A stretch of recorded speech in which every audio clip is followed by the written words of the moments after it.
behind the entire tournament. Yeah. And like Mars, the chocolate company, got behind it. Oh right, yeah, sorry, because I instantly thought Planet. Of course, yeah, fat kid's brain goes to football. Yeah. So yeah, but Mars got behind it, and there were billboards everywhere, and it was all like genuinely anti-English sentiment. Really big deal. And I'd never really experienced that. Because I mean, I've been to Scotland lots of times, moved there, I've been living there for the best part of a year at this point. Yeah. And it was the first time I'd ever really seen like multinational companies get on board. Anti-English sentiment, yeah. And they sold like ridiculous amounts of Mars bars. And I remember reading the Glasgow Metro on the bus to work one day, and sort of reading and seeing that the sales of Mars had shot up by something like 500% because they were supporting Jamaica with the Scottish people. Yeah. And like Iron Brew, which is obviously very, very Scottish and evil. Poisonous. Neon. Food shouldn't be neon. There are very few things me as a fat kid have rules about food, but food should not be neon. And that's one of my things to live by. Food should not be blue, and it certainly shouldn't be neon. That's it. Other than that, yeah, that's fine. Yeah, pretty much you can go with it. But there was this weird, like, genuinely anti-English sentiment, and I felt really sort of shocked by it. Yeah. And I've experienced, you know, over the course of the couple of years before that, odd bits, and you know, like the time I came home from work one day when I was working at McDonald's, and I'd come home mid-afternoon because I was working an early shift, and I walked across a patch of ground, and it was a car park with a bit of green, which there's lots of that in Glasgow. There's car parks with a bit of green. It's just like weeds. It was like I think it was like a part of the art college, which was next to my house, and it was just such a weird old building sort of stuck there. It was clearly I don't know architecture, but it was clearly about 100 years old, and they turned it into a bit of the art college. And there was like a bit of waste ground car park and a bit of grass. I walked across it, and it had like, I don't know what they call them in the other parts of the world, but it had like a crabapple tree. Right, yeah. Which will mean something to you being apples Yorkshire, you can't really eat. Yeah, not eating apples. Yeah. I'm assuming Bart Simpson would call them crabapple. Oh yeah. But yeah, crabapples. So it's they not. They were basically things to throw at your mates, because you can't eat Exactly. them. So lob them. I came home from work one day, walked across this piece of grass, saw a group of kids, instantly assumed they were going to shout something at me because I'm fat. Right. Which, you know, I don't care. That's fine, I am. You've worked on that your entire life. Yeah. I spent nearly 30 years eating to get a belly. You damn well better comment on it. No. But yeah, so I had my headphones on, and I was just like, okay. I got into the habit of switching the music off as I walked past things like that, just in case. Because, you know, while I didn't fear for my life at any point while I was in Glasgow, throw it at him. it was just, yeah, I was always wary that there's always that possibility, and especially, you know, as that was a few years ago now, and now, you know, people say crime's getting worse, all that stuff, I'd be just as likely to do that. I'm on my own, there's 7 of them, while they're only 15, 16, they're nearly fully grown. Yeah. I'd fancy my chances one-on-one with most people. While I'm not a fighter, there's a lot of me. You'd struggle to, you know. I reckon you at full pelt straight into someone, Exactly, destroy him. Even a big fella, you destroy him. Yeah, because there's a lot behind it. Don't mess with us. Yeah, fuck with me, aren't you? And then probably apologise. Yeah. Which is a story I will tell one day. Alright. I've got one of those. There you go. But yeah, and so I walked across this piece of grass, and I switched the music off, and I sort of half listened. I didn't take the earpieces out or anything. I wasn't obvious, I just went, stop. Yeah. And I heard, yeah, I love it.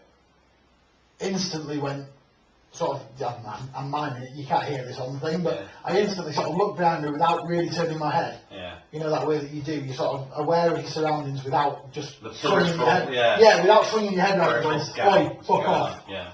I sort of looked behind me and I was just like, right, they're there somewhere, something's coming flying at me, I'm going to assume they're going to miss. And this crabapple flew past my head, and it was maybe 2 feet from my head, so they didn't miss by much, but I felt it whistle. Right. It was sort of maybe an arm's length from my head. Sure. And I turned around and went, behave, knobheads. And they went, fuck you, you fat English wanker. And I went, okay. I just went, fuck off. Put my headphones back on and walked off, because I was nearly at my house, 200 yards to my house, and I'd be in, and they couldn't get in, and that was fine. So if it comes to it, I'll just run that. I'm not a runner, but I'd have made it. And so I just left. And then as I got to thinking, as I was telling my flatmates who were Scottish about it afterwards, I was like, do you know what? What offends me most is that they couldn't even think of anything good. They went, he's fat, let's call him fat. he's English. Let's call him English. What an insult. And I went, the only bit I can really, really object to is the wanker. And I was just like... No, I think it was spot on. I was like, do you know what? That's fine. I'm alright with that. I've been called much worse. Yeah. And it just offended me that the insult they came up with was so lame. And I just went, oh, whatever. And it just, still even now, it offends me when people can't think of good insults. I took kids out of my shop and they go, oh, you're fat. I'm like, uh-huh. Or I love, that thing, the same way that like with drinking, I love going, shit, I am. Yeah. How did that happen? Oh, no. And they get really confused and go, uh-huh.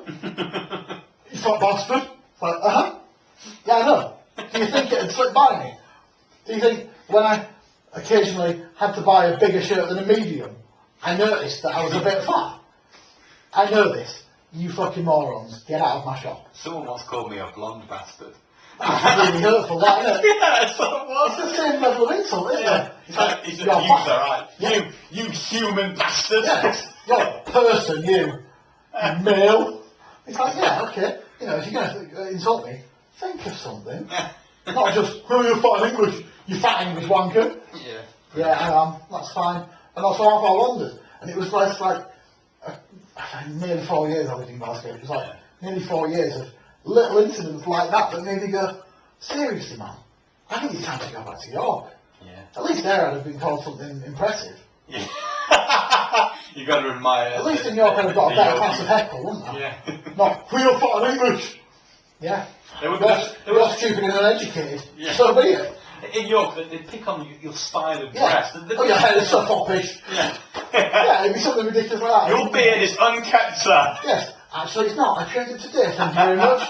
But yeah, it's like that. And it was one of the things that when I moved back here, yeah, you see kids and you just think, yeah, okay. Yeah. But in York, I think I'm less likely to be threatened with being stabbed, which happened several times in my jobs. You know, I worked at McDonald's and I did lots of nights. I did overnight things, and I was there at stupid times, and you see so many junkies. Yeah. So many. Staying open that late. Yeah. And the part of Glasgow where I worked, it's not pleasant. And I worked in a McDonald's that was populated by unpleasant customers. There were some lovely people working there, and I'm sure they still are. And there are some people I'm still in touch with who work in the company in the city, but not in that particular one. But it was full of junkies. Lots of people died there. Oh yeah, you told me that. That's finding just like people in the having to resuscitate people and being, do you know what, I'm not touching that. I don't need to touch that. Yeah. He chose to jab that needle in his arm. I ain't catching shit from him. He dies, I'm sorry. And you get offered all sorts of counselling and stuff, and it's like, well, do you know what?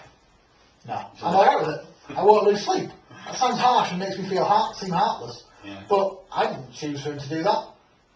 That's his job. His call. Fuck you. And so things like that, you know, and I saw so many junkies doing the junkie stoop, which anyone who's seen The Wire will have seen Bubbles do, which I'm sure you haven't, I'm not to educate you. But it's a sort of sway where you almost hit the ground and then sort of go whoa and back. It's like when you fall asleep on a bus. You do that sort of the head whoa. Yeah. Yeah, it's like that, but standing up. And at some point I may demonstrate it for the video, but you basically sort of swoon towards the floor and then go whoa, I'm back. And so many people do that, and then when you say, yeah, I'm not serving you, get out. Oh, I'll fucking stop you! Okay. That's pretty good. I finish at 10 o'clock, I'll see you outside. Right, what time? 10 o'clock. That's the door. If you turn around and walk towards it, you'll be outside again. Right. You finish at 10, yeah? Fucking have you. And I used to tell people what time I finished. Because you know for a fact that in 20 minutes, they've drunk too much buck fast and can't stand up. Which I don't know if you've ever experienced, but Bucky. No. It's hideous. 45 wine it is. Oh, it's right. like £2.50 for a pint of it. Okay. In a bottle from the off-licence. It's the alcoholic drinks that come in a plastic bottle. Pretty much. It's along those lines, yeah. It's like the Scottish version of White Lightning. White Lightning. Kids buy it because it's a little bottle you can fit in your pocket. It's like 2020 or any of those things that I'm sure you probably didn't drink when you were a teenager, and neither did I, but lots of other people did. Yeah. And it's that sort